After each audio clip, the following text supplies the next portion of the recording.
Sierra Leone, gotta let me show ya. Nigeria, Bioko Island, Liberia, I wanna know ya. Cameroon, Guinea-Bissau, Sierra Leone, gotta let me show ya. Nigeria, Bioko Island, Liberia, I wanna know ya. Let it all hang out. DNA brings the car people out. The artistic, so gifted. African ancestry gets it. Yes, they black owned for the people. In the roots they will find your sequel. Genetic test in the process, peaceful. Reunite, multiply with your equals. Black scientists, research it. Invest in that time, you're worth it. Experience feels so perfect. Get on the right path to your purpose. No other in the industry like this. Find your link to a tribe, precise kit. The Mende people, Mendenga, Volanta, the house. I wanna know ya. Cameroon, Guinea-Bissau, Sierra Leone, gotta let me show ya. Nigeria, Bioko Island, Liberia, I wanna know ya. Cameroon, Guinea-Bissau, Sierra Leone, gotta let me show ya. Nigeria, Bioko Island, Liberia, I wanna know ya. AfricanAncestry.com, the pioneers in genetic tracing for black people. Since 2003, doing what no other in the industry can do. By tracing your DNA to the present day African country, ethnic group, or tribe. What better time than now to find out where you came from? Order your kit today.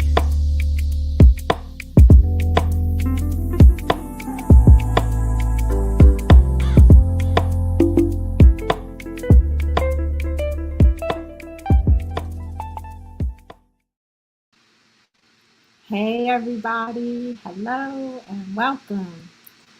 I'm Gina Page. I'm the co-founder and CEO of AfricanAncestry.com. What's up? It's Wednesday night, hump day, hump evening, hump afternoon, depending on where you are. It might already be Thursday. I don't know. We get people on here from all over the world, and it always makes me happy to see someone from a new place.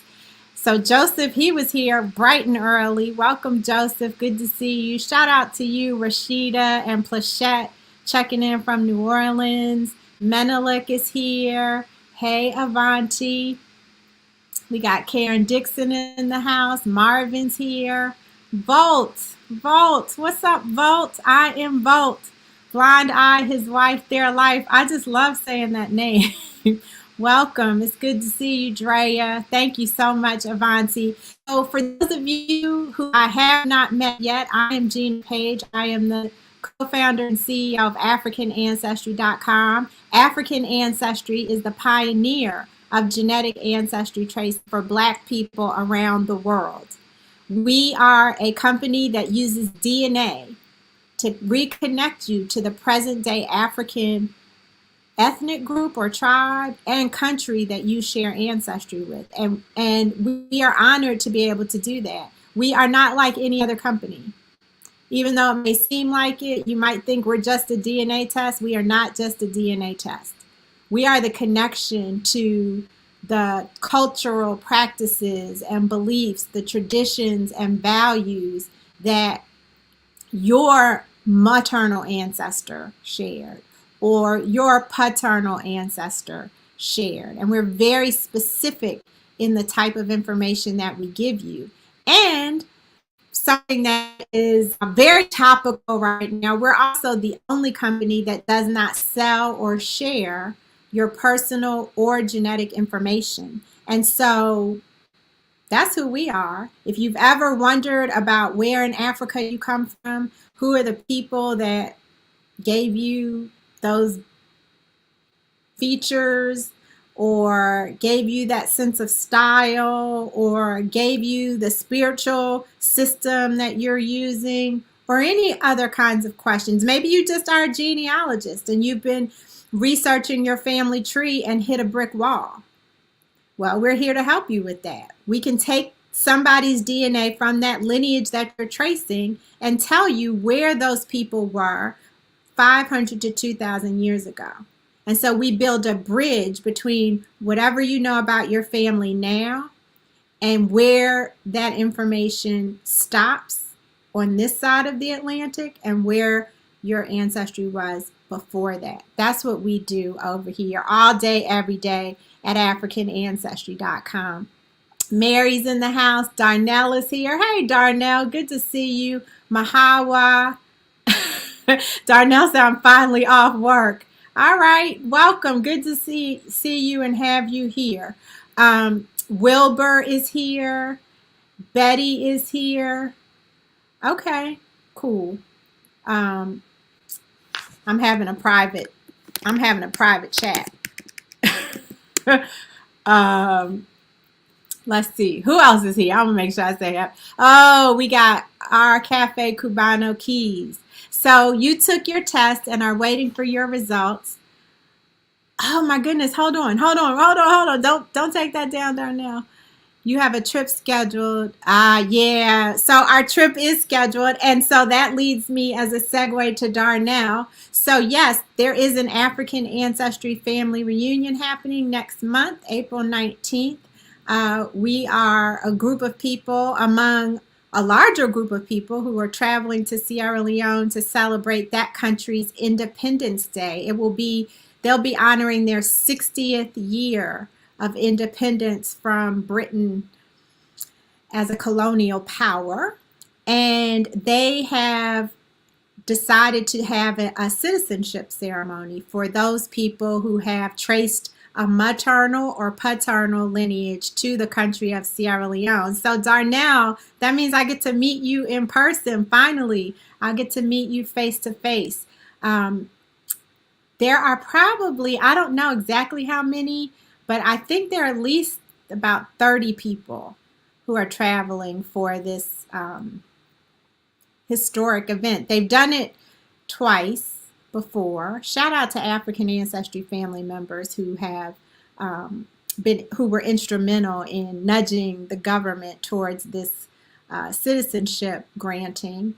And they did it in November and they did it in January. And so this will be during Independence, and we're very excited about that. Marvin said, you're going to change your ticket and meet us there. Okay, Marvin, we'll be there.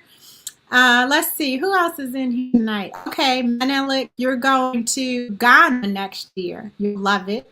You will absolutely love it. That is one of the best first African experiences, I think, or Africa experiences that one can have. Ghana is very welcoming, has a lot of American expats. They speak English, and they've been doing this for a very long time. So they have a very well-developed tourism sector. You can have any kind of experience you want to have. You can have in Ghana. You can go into the village. You can go into the cities. You can turn up all night at the club. You can be at the coast on a beautiful beach. You can go into the interior. There's so many different experiences you can have in Ghana. I see we got an Omega on here. I don't know what your name is. Omega Sci-Fi something or other. Anyway, so we are celebrating Women's History Month. Today is the last day of Women's History Month. And you know, we celebrate Black folks every day all year long. And so when it's Black History Month, we get hyped. Women's History Month, that's just another month we get to celebrate more Black people. Next month, we're going to be talking about identity and art. So we're going to hopefully be bringing you some incredible artists on our social media and here on Facebook Live. We're also going to try and go live from Sierra Leone. So I'm looking forward to that. We might have to change the time of the live because it'll be pretty late. It's pretty late in Sierra Leone when it's 7 p.m. Eastern here in DC. But hopefully you guys will catch us and we can show you what's going on while we're on the trip. Shout out to Delia. But what we're doing tonight, I'm really excited about. We have two young women who took it upon themselves to start a movement, continue the movement in their fields of expertise, and they are in the field of wine. Now, how often do you meet Black people who work in the wine industry? It's not often because there are not that many of us, but that's going to change due to the efforts of my two guests. So the first well, not the first. They're not in any order. It's just that Justin's bio is at the top of this sheet. So I'm going to go with her. One of them, she's actually my homegirl. She's from here in Washington, D.C., and she's been hooked on wine since she was a child. She was named after the iconic Justin Isosceles, which means wine was always in her future. And we're going to ask her about that. During her junior year at Cal Poly San Luis Obispo, after studying abroad in Adelaide, Australia. Okay, so now we kind of see her journey, right? She's gone from DC to California to Australia. Wow. She decided to begin working with Lumen Wines under the Cal Poly Wine Internship Program. So this means that at this time, she's very young. If she's still doing a college internship program and she's been to these different places. She's worked her way up to assistant winemaker after spending a sabbatical in Hawke's Bay, New Zealand. Australia, New Zealand. We can't keep up with you, Justin. At the Pask Winery. Justin can also be found at Ancient Peaks Winery as their hospitality supervisor. When she is not in the cellar, you can find her in the kitchen watching scary films or chatting over a glass of wine. So that's Justin. I'm going to pull you up, Justin. There you go. Hi, everybody. Hello, welcome. And then Justin's partner in this effort is a native South African-born woman, Simonne Mitchelson. She grew up in West Michigan with zero exposure to wine. Besides that, on Sunday at Mass. That's hilarious. Her wine journey began at 18 years old in Auckland, New Zealand. So both of these sisters have been to New Zealand, where she immigrated directly after high school. These are some boss women right here. Working in a high-end restaurant gave Simonne her initial exposure to what a career in the wine industry could look like. Her first harvest on Waiheke Island was the catalyst that led to a future in California wine. Everybody welcome Simonne Mitchelson. Hello. Hi, everyone. Thank you for being here.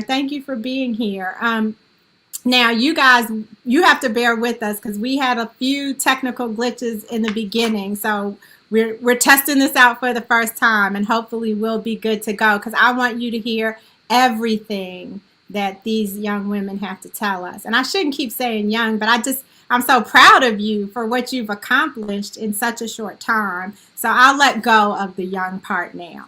So ladies, you are here. I found out about you because you have something called the Natural Action Wine Club. And I read this extensive article in the LA Times about how this all came about. And I would love for you to share with our listeners how you two met and how the wine club came about. Who wants to go first? So I got to meet Ron in 2020, right before the world actually shut down. So I was pouring at the Santa Barbara Vintners Festival, which is down in Santa Barbara County. We're based out of Santa Maria for our tasting room. And I was pouring wines, and Simonne came over to our area. I poured her some wines, and we just got to chatting. It was so good to see someone that actually looked like me in this type of setting. We chatted a little bit. She gave me her card. And then we never actually said hi to each other that much after. But then after George Floyd was murdered, she reached in, slid into my DMs, and we decided that the industry that we are in and the region that we're in of San Luis Obispo, Paso Robles, Santa Barbara County wasn't really responding to the murders that were going on, and they weren't being very proactive in their response. So Simonne and I wrote a letter and a call to action to our local industry out of sadness and out of anger, but also out of hope for what this region could really be. And in this call to action, we basically asked to have money donated to our local grassroots organization called Race Matters Slow, and we were able to raise almost $15,000 for our local organization. And we recently got to do a really fun wine event with them earlier this week, where we got to talk wine and sort of introduce them to new ideas, and it was really, really fun. So I'm really, really happy to know Simonne, but that's just part of it. Yeah, Race Matters is one of the only organizations of its kind really in the Central Coast. It's a Black Lives Matter organization. The founder, Courtney Hale, started Race Matters in 2016 in response to police brutality as well. So there wasn't a lot of action in this area, like Justin said. The most that we saw was like wineries posting black squares, which that's not action, that's not anything. Sure, like that's you kind of performing in a way, saying that like you're standing with Black lives, but how are you actually? Like, we need to see it, not just a square on your Instagram. So this was a way for us to be like, if you really do stand in solidarity with people who look like us and people who are supporting this industry that we're in and your businesses, then we need to see it, not just with a picture, but with your dollars, with your support on your pages, with consistent support, and also looking at your company culture, because there's not a lot of Black people in this area. There's not a lot of Black people in this industry. So how are we going to change that moving forward in an industry that is historically upper class, white, predominantly male? And then there's us, Justin, myself, who have been in this industry, in this area, who are young and women and Black. So literally the opposite of everything that this industry has been historically. So, Simonne, what were some of the actions that you recommended that the companies in your industry take? Because if there aren't, I know the part of California that you're in, and there aren't a lot of Black people necessarily in that part of California. Granted, you all traveled to California, so that's neither here nor there. But so what are some of the steps that you recommended that they take? Yeah. So Justin and I wanted to be very clear, so there's no more of this "we don't know what to do" response, which is a lot of what we were hearing. So we basically laid it out. This open letter really started as a fundraiser, and I didn't really have a lot of faith in what we could raise. So when I did reach out to Justin, I sent her a message on Instagram. I was like, girl, I'm so overwhelmed and angry, and I don't really know what to do. Like, maybe we could create this fundraiser to support Race Matters here. So we started with a goal of $1,000, which we raised within 24 hours. And Justin was the one who was just like, 1,000 just isn't enough. We need to up that to 5,000. So we upped it to 5,000 and raised that within a couple of days. And then that extended to 10,000 once we reached that, then to 15, and we closed it and donated that. And at the time, that was the largest contribution to Race Matters that they had ever received. That was the first part of the letter. The second part was action beyond donation, something that could be sustainable. So we asked them to evaluate their company culture and look at, do you have an inviting atmosphere, especially in the Central Coast, an area that's over 70% white? So how are you actively being inclusive on your social media and your marketing plan? Is your space a safe space for people of color? Look at your hiring practices. Why are there no people of color on your staff? Even though this area is over 70% white, about 20% of the Central Coast is Latinx. So that is a large part of the workforce pool. So why are we not reaching out more to people of color in that way that are non-Black? And then Indigenous is just a whole nother, that like less than 2% of the Central Coast. So really things that they can attention in it seems like a small way, but it will make a big difference to inclusivity. So that was like the starting points. And then we also listed out organizations that they could follow and donate to within the wine industry. African American vintners being one that's here in California. Race Matters does attention the Black community in the Central Coast, so that's definitely one to be involved with. We also asked them to look at Radical Exchange, which is founded by Ashton Berry, and that's more like hospitality. It's bars and restaurants and the wine industry. So hospitality as an umbrella to start reaching out to people throughout the country. Justin, I see you nodding your head furiously. You're like, yes, yes, yes. But there's something else that you guys have done, I think, too, right? Can you add on to that? Yes. So I moved to California in 2013. I came out here from Washington, D.C. to study at Cal Poly.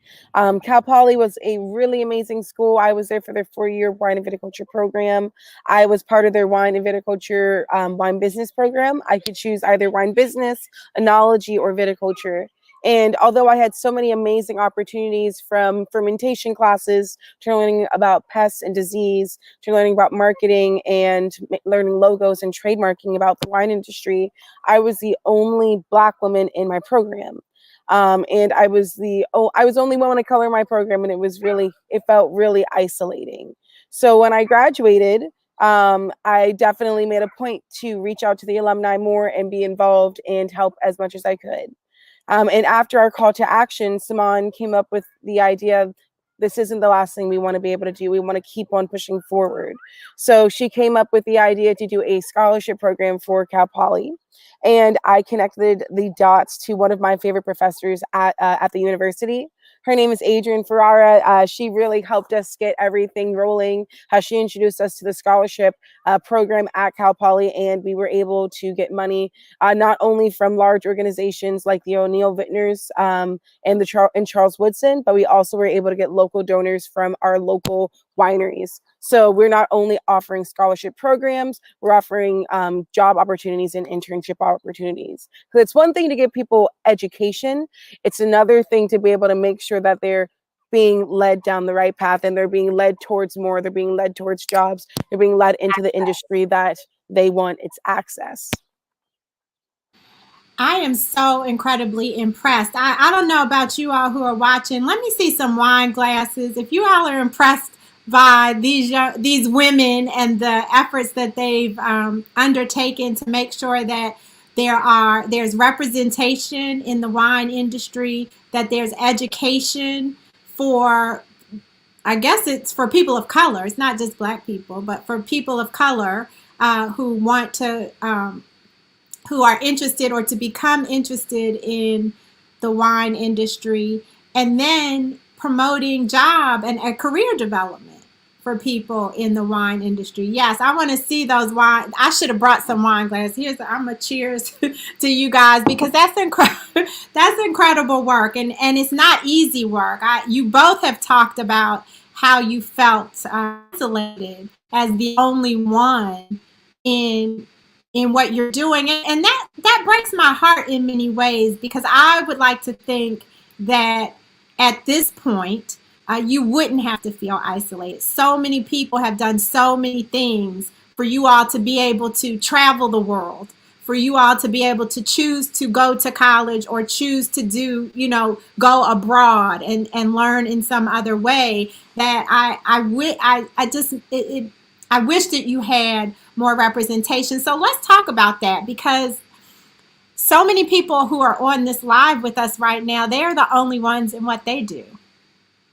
And how did you manage that? How did you deal with the feelings of isolation that happened occasionally or all the time? Community is everything. Over these last few years, even while at Cal Poly, but especially after I graduated, I made a conscious effort to find community that looks like me and has the same beliefs as me. After I graduated from Cal Poly, I applied for a scholarship opportunity through this program called Dream Big Darling. It's a all woman in the wine industry program, and at that retreat and industry event, I got to meet my very first 2 Black women within this wine industry. Their names are Larissa Dubose and Regine Rousseau. And I remember getting the email that I had been accepted to this event and texting my mom and being like, Mom, there are these 2 awesome Black women going to this event, and I want to be their friends and I want to talk to them. And she's like, okay. email them, text them, DM them, what you can do. So before the event even started, I got to meet them up in Paso Robles and chat with them at a wine bar, talk about all my hopes, and all my dreams, and all my fears, and all my worries, and be able to talk to somebody who's really experienced the same things that I've experienced. From there, I feel like my world just really ricocheted and really changed towards even more community. After that event, I got to go to this amazing opportunity that Simonne was talking about, Radical Exchange, Resistance Served by Ashton Berry. It was there where I saw all the different BIPOC people that are within the hospitality industry, not only in front of house, but in back of house, not only in wine and spirits, but in food and education. And I got to learn a lot about the history of the hospitality and the service industry, and a lot of the negative histories and all of the positive histories as well. I didn't meet my first Black friend within the wine industry until I went down to New Zealand. And my friend Marlon, he's still down in New Zealand today. And I'm so thankful to have found him. And I'm so thankful for all the community that I've gotten to create. And I'm excited to keep on building more. What about you, Simonne? How have you handled it? It's it's kind of ebbed and flowed. I've talked about this a little bit, mostly with Justin. I've struggled with it a lot. When I was overseas, it was different because I lived in New Zealand for 6 years, and I started off my career working in the restaurant side of hospitality. So super fast pace. I was in an international tourism area, like Auckland, New Zealand. I was there during the Rugby World Cup. We had people of all different nationalities and ethnicities coming through the country because of this. And it just it was kind of a culture shock moving from West Michigan, which I'm not sure if any of you have been to West Michigan. But Grand Rapids is the town that I grew up in is over 60% white as well. And I went to private Catholic schools, which I'm sure you can imagine what those look like too. So going to New Zealand, and I moved there to live with my aunt and go to college. It was just amazing. And for lack of a better word, the culture was very intoxicating. So that was my initial experience. And I really started feeling the isolation the most when I moved to California, and I moved to Sonoma. So you think being in the Bay Area, there's Oakland and Berkeley and San Francisco and all these huge cultural hubs, but I lived in the rural part of the Bay Area. That's what the wine industry is mostly. It's agriculture. So you're living in these rural areas where there's not a lot of people who look like us. So working in these industries, again, most of the community that I had in Sonoma were the Spanish speakers that I worked with.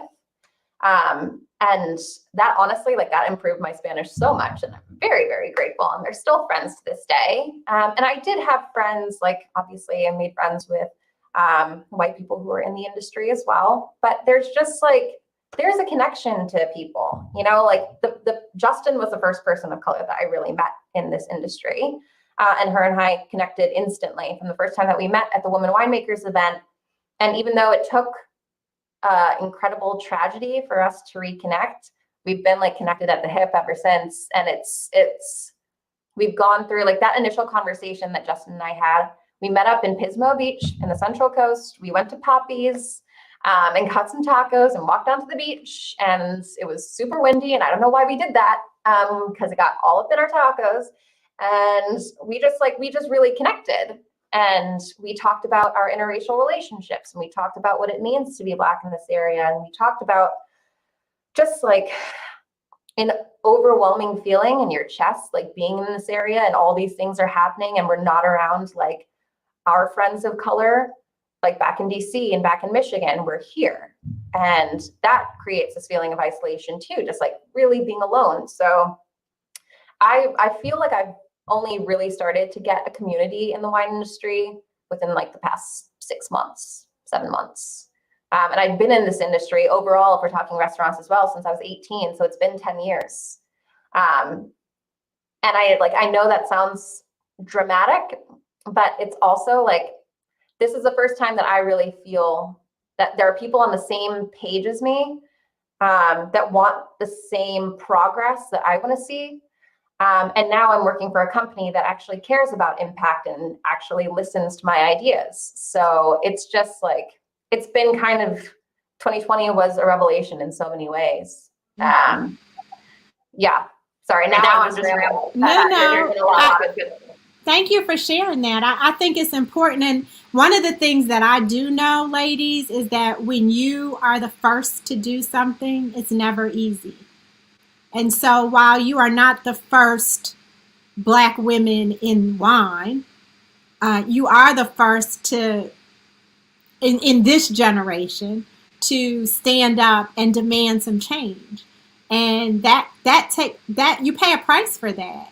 And so I thank you for having the courage and making the sacrifices to do what you love and to stand up for what you believe in. Now let's talk about what the future of wine looks like for you, because you both are working on the agricultural side. Is that where you want to stay? Do you have visions of bringing more Black people into where you are, or moving out into other parts of the world? What does that look like? Justin, what does that look like for you? The truth, and I appreciate that. She says the things that people don't always want to say, and it's always the things that need to be said. But I would have to say things that I'm hopeful for the future are future generations and new generations and these generations and older generations feeling comfortable to go and work in new fields within the wine industry. Through Natural Action Wine Club, we're not only going to be providing different bottles of wines, natural wines for people to try, we're also going to be providing internship opportunities and job opportunities. So we're going to be giving people accessibility to these new types of industries and these new areas of industry. I know for me, coming from Washington, D.C., when I thought about wine, I thought about old white men in cellars. And then when I came out to Cal Poly in my sophomore year, I had the opportunity to go up to the Santa Cruz area and work at an organic apple orchard and an organic pumpkin patch. And I got to put together the irrigation systems that they had. And it was hard work, but it was probably some of the best fun and coolest work that I've ever done. And from there, I really realized, like, this is fun, and so many people don't have this accessibility to these amazing opportunities. Oh, and my actual degree, Nicole, was in wine and viticulture with the concentration in wine business. So at my school specifically, you have to choose your major coming in, and then in your first quarter, you have to decide if you want to do viticulture, which is more of the vineyards, enology, which is more of the winemaking and lab analysis, or the marketing, which is selling that wine.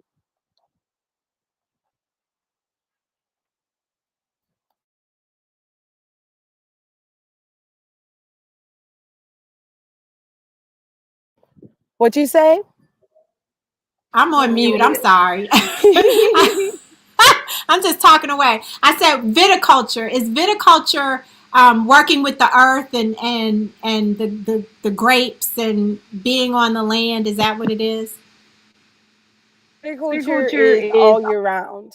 So it's not only the harvest season and picking everything to go into the winemaking side of things, it's checking it on your vines during the winter seasons and during their dormancy, and making sure that your vines are as prepared and as healthy as possible for that next year's growth. So like for Natural Action Wine Club, we are a natural wine club. So natural wines, there's always speculation on what it is, but for us, it's typically going to be low intervention wines, but it's also going to be wines that are coming from typically organic and biodynamic vineyards. And those are going to be treated with more care and more quality typically. And not only that, we also believe in the importance of sustainability in regards to the people that work on the land as well. Cool. Let's give this question to Simonne. What are the top 3 best jobs in wine outside of owning something? So I guess it depends what you're in. I know my job, I personally love it. I'm in charge of 4 brands for Jackson Family Wines, which is one of the largest wine enterprises in the world. So I manage 4 here in the Central Coast, all an array of sizes. And what it means to be a state manager is mostly administration. So when people think wine, I think majority of people think wine making, being in the cellar and actually like doing the punch downs and foot stomping the grapes and picking the grapes in the vineyard too. And those are all massive parts of it, obviously. But we do also have tasting rooms. We need tasting room hosts, people to be educators, to explain these wines to the public.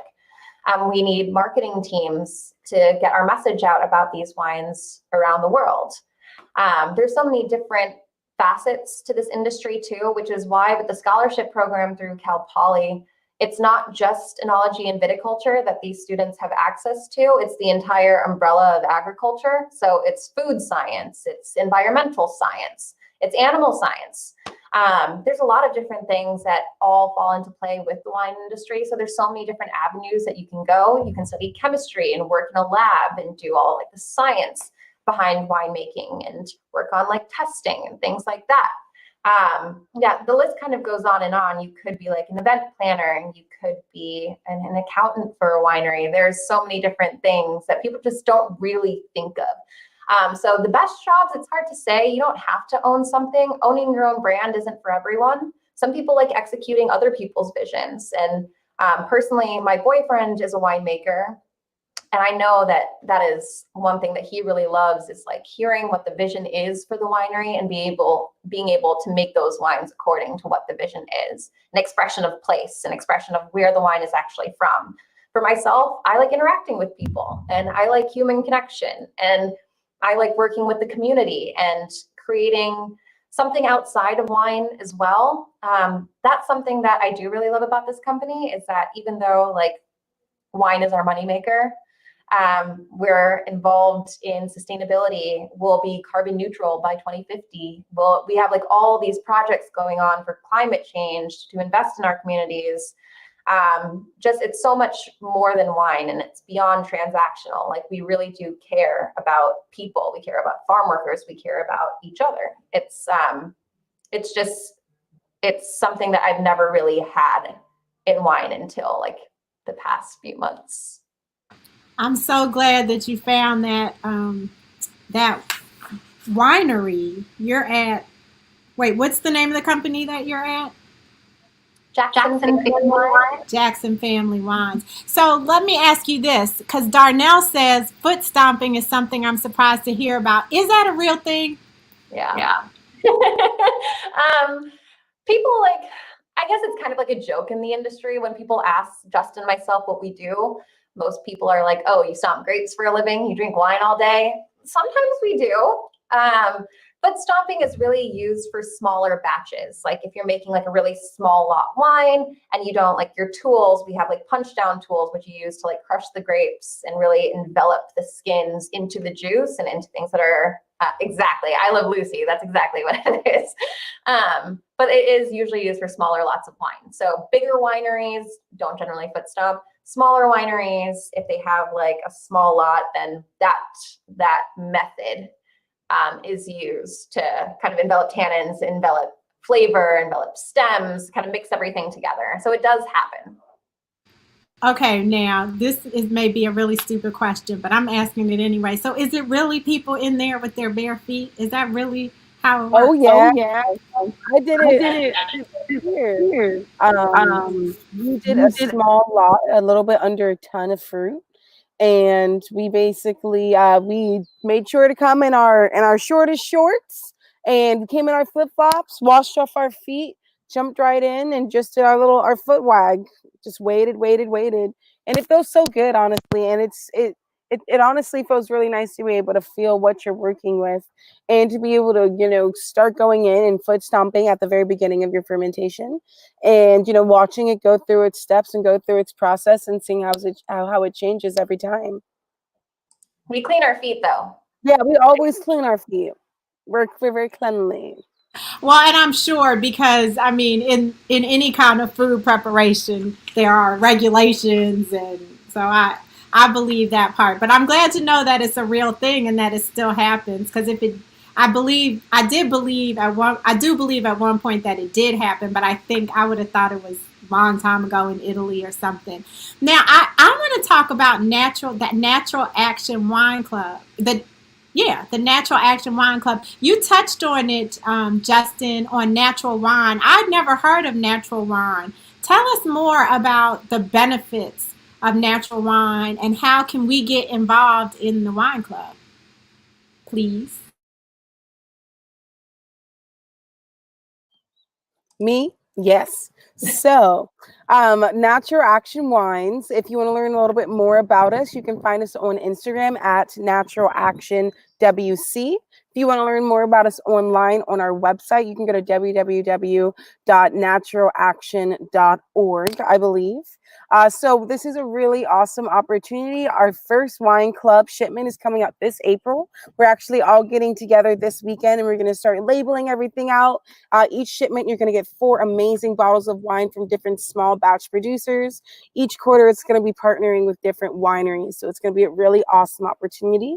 In addition to all these amazing wines that we're including, each wine is going to have an amazing label that's put together by the Kinsey Collection. So the Kinsey Collection and Foundation is owned by Khalil Kinsey and his family. It's some of the oldest African American art and history that I've ever seen. It's got art pieces dating back to like 1595. So we're really, really lucky to be partnering with them, not only with partnership in their artwork, but partnership with them in education. But we can touch more on that. And our first shipment, like I said, is going to be in April. And then after that, we're going to have 3 more shipments coming out. We're also going to be including amazing technical sheets and some other really fun opportunities. We are already over halfway joined for our club. So make sure to log in while you can.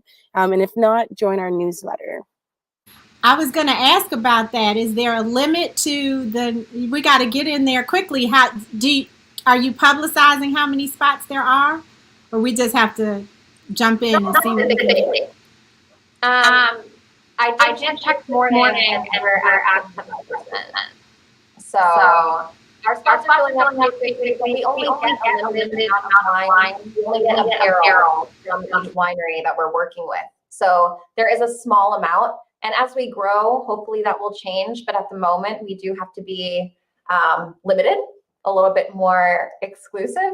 And we want to grow, but we also want to be able to pay the wineries for their wine because COVID was a really tough year on small businesses. So we're not asking them for anything for free. We are paying them for their wine. And with but with artists that we work with, could be local.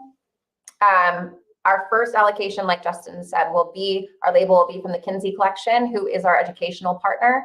But we are going to work with Black creatives as well to design our future labels too. And the proceeds from these allocations will go towards paying these artists for their work. And also donated towards educational efforts for Black, Indigenous, and non-Black people of color in the wine industry. So the first allocation will be going towards the scholarship program that Justin and I worked on at Cal Poly. And then we'll see where the next ones go.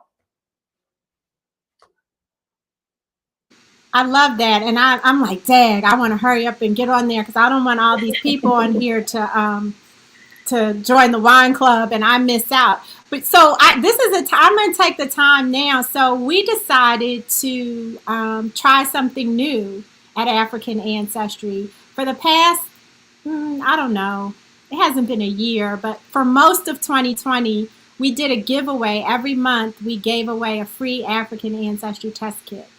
And people would enter to win, and then we'd randomly select a winner, and they would get the test kit. This month, I wanted to try something different. We're moving to text messaging. I'm trying to be hip like y'all and use the tools that people are using now. And so we're trying text messaging. And so we have a giveaway that starts tomorrow. But if you're watching the broadcast now, you can actually enter to win now. And it's a virtual happy hour featuring me, the company co-founder, but also guests from the wine industry. And I was not aware of natural wine. So I think for that, I want to talk to you two when we're done, because I think we're going to send everybody, there are 4 spots. So 4 people will be able to win a place at the happy hour in May. And we're going to send each person a bottle of wine. I think we should send them a natural wine from a Black-owned winery. We were going to choose a Black-owned winery anyway, but I like this idea of a natural wine. So I'm going to want to get you guys' advice. So everybody who's watching, if you go, the link is up here. The link is also in the chat. You can go and enter to win right now and beat everybody else who won't be able to do it until tomorrow. So thank you for educating us on natural wines. I don't want to keep you guys all night long, and I probably have a million other questions, but is there anything, I'm going to give you each a chance to say something in closing, to share something that you haven't shared that you think is very important for our audience to know about you or about your work. I did want to respond to Nicole talking about HBCUs.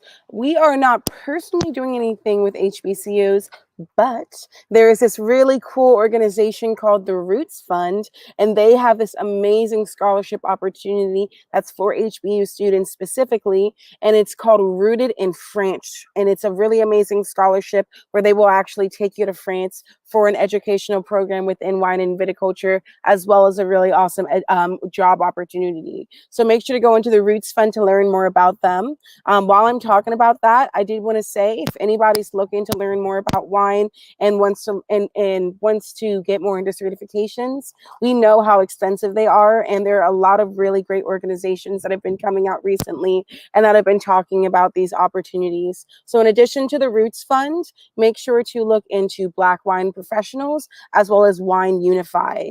And like we said earlier, look into Resistance, Serve, and Radical Exchange as well. I was actually a recipient of the Wine Unify Scholarship. So I've been studying the WSETs, which is Wine Spirit Education Trust, which teaches you, there's different levels. So I was on level 2.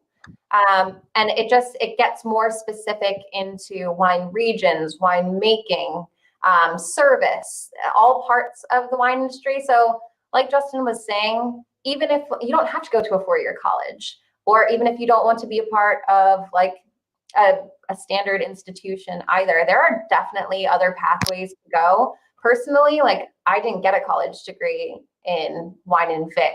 I studied medical science in school.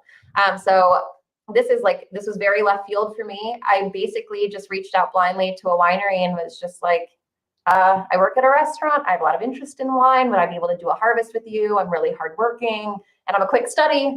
So, and I'll do it for free, which you do not have to do. Get paid.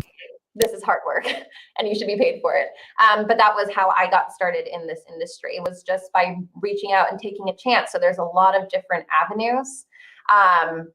That is part of what I would like to say is there's no one way to get into this industry if it's something that you're interested in and passionate about.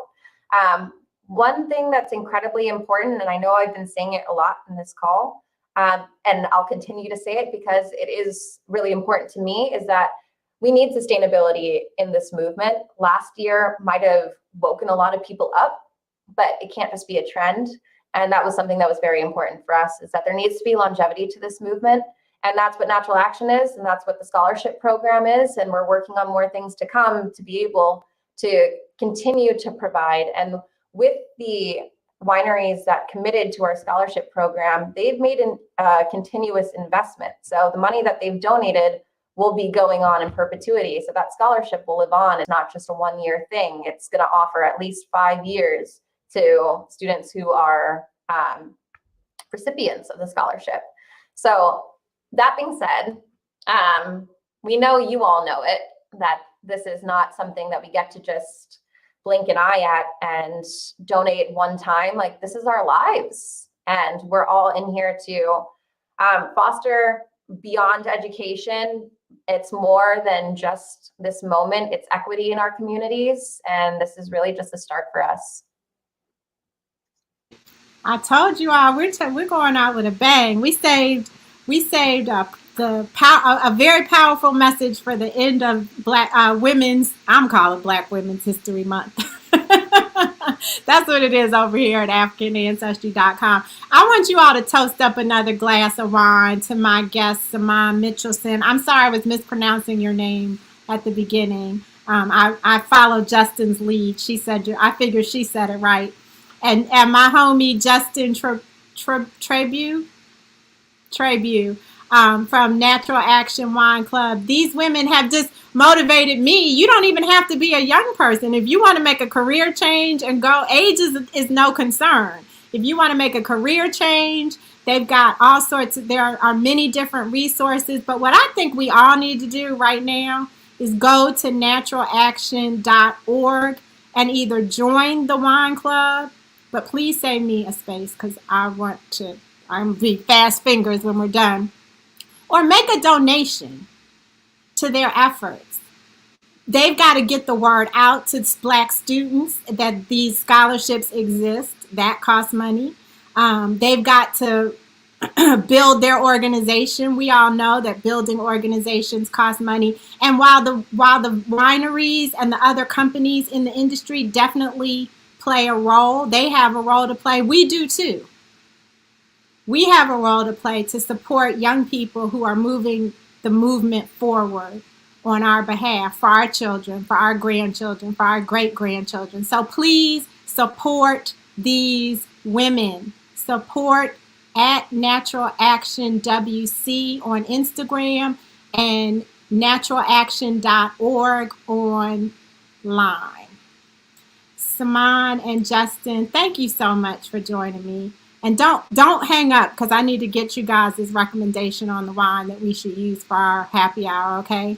Everybody, until we meet again, listen, there's still a pandemic going on. We got to still continue to social distance. We got to still continue to wear our masks. There's so much different information, but I haven't heard anybody say the pandemic is over. So until I hear a critical mass of people say the pandemic is over, I'm still going to be doing all those things. Please continue to support your mental health and that of those you love, and continue to support your immune system. I think that's one way that we can proactively beat this thing, is making sure that we stay as healthy as as we can. Okay, wait, I just saw Darnell saying, is she drinking wine or water in that water bottle? Darnell, that is none of our business. She she can drink whatever she wants in that water bottle.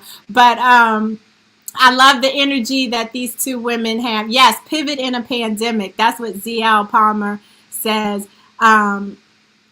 Yes, and Lisa, everybody's toasting y'all up. I'm slow. And so that's it. That's all I got for you. Tomorrow is a new day, and I pray that you all grab it by the horns and just continue to be Black and proud and grateful in every new day that we have. Until we meet again, may you be happy, may you be healthy, and may you be whole. Have a very good night. Bye, ladies.